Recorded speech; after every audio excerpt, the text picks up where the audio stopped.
You keeping your hands warm, lads? Yeah, feel this inlet manifold. It's about 85 million degrees. Oh, it's lovely.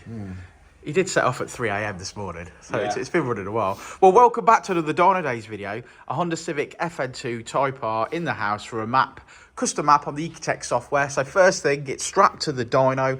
We're going to flash a race ROM to the stock ECU, so no need for a different ECU. We're going to use ecutek software, and then we're going to do a power run as she is. Yeah, and find out if we make any power. What do you reckon, Jano? Make some power today? It's got an RRC inlet manifold on it, a Tegiwa induction kit, it's got a Japspeed 4-1 and a Tegiwa 70mm. So, yeah, let's do it.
It's another one in the bag.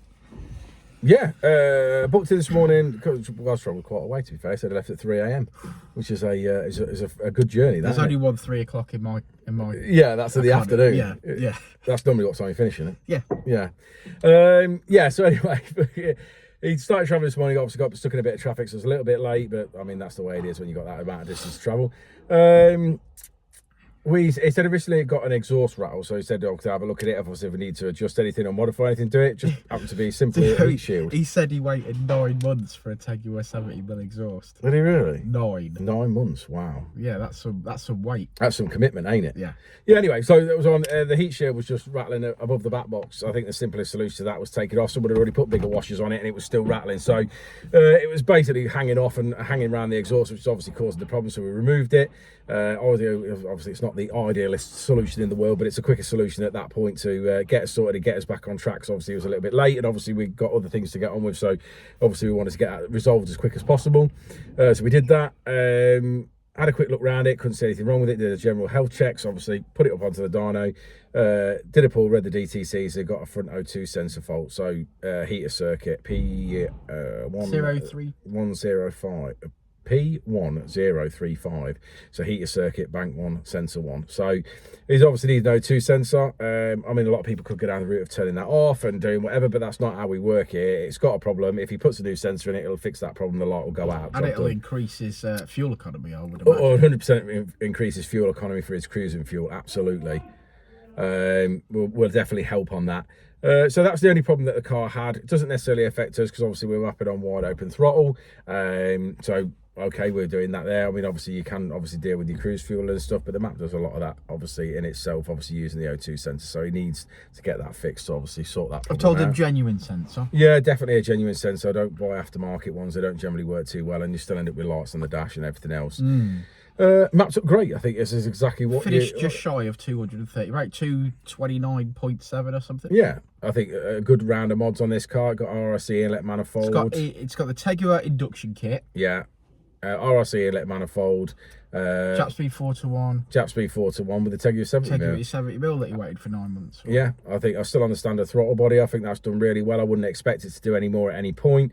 Really nice linear power. Made a real nice dollop in the mid-range and continued to make power till peak. Another red one map. We must have mapped all the red ones now. Oh, I doubt it. I think there's a few more than we think. I wonder how many red FN2s there are. Someone in the comments below, find out how many red FN2s there actually are on the road and pop it in the Red comments. is certainly the most common colour. And I would imagine because red was the cheapest. Do you think it was? As in an actual option, yeah. Because I think when you've gone, if you'd have Black's gone... metallic. Black with metallic, so there would have been a cost for metallic. The bronze is metallic. The silver's metallic.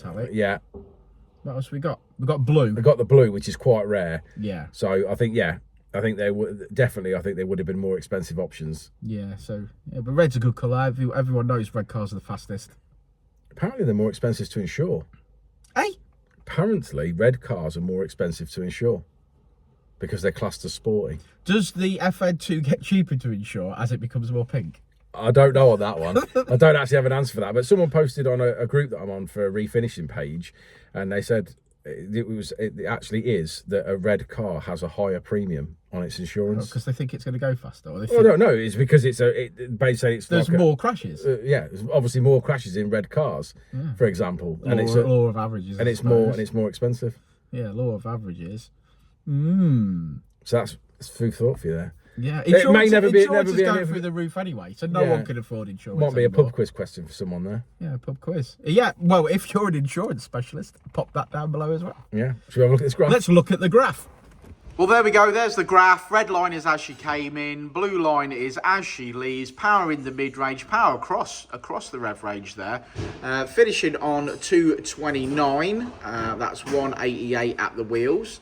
Thanks for getting to the end of this video. Guys, like and subscribe and all that jazz, and I'm sure we'll see you tomorrow for another video, which will probably be in FN2. Before and I'll say it again.